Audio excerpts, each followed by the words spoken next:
in the MRT and you are scrolling through your phone, and when you take notice of this lady walking through the cabin saying hello, hello, hello to everybody, but no eye contact met.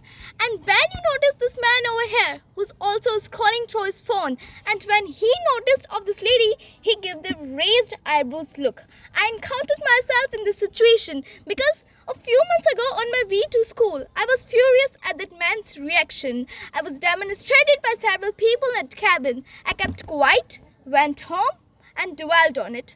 I then realized that lady was a special needs person. So special needs how? What is it?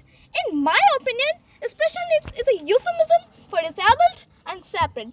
Disabled is a very common term. You may have heard it in many places. Disabled individual, disabled person, so many things. But have you ever tried to link the word separate? Maybe not. But I did. How did I link it? Let me explain this to you. So here we are, the normal people community. In this community, we go to normal mainstream schools. We go to recreational center with swimming pools. The peoples are in normal social circles. There is this barrier, and across this barrier is a completely separate environment. There is a separate environment in which the kids go to separate schools. The peoples are in separate social circles, separate services, separate facilities. Anything with the word separate in front of it. There is this barrier, and when we push these peoples away, so in this we have harmed ourselves as well. Take an example of Nick Vujicic. He's a limbless person, but he's a great speaker.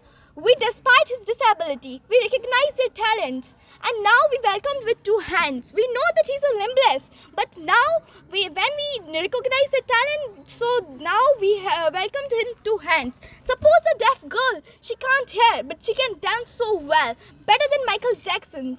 But we pushed her away. We don't recognize her talent. That's why we don't know that what he have talent. That's why in this we have harmed ourselves as well.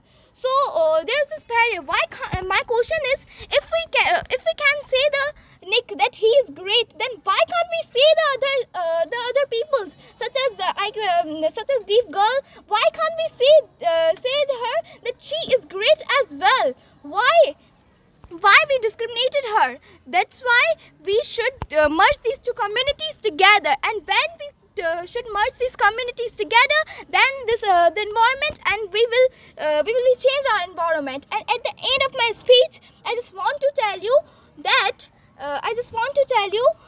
if you don't know that what the people have ability, so judge the person on his ability, not his disability, because because we know that we should tell them, and we should recognize in their talent, not his disability. That's why it's okay.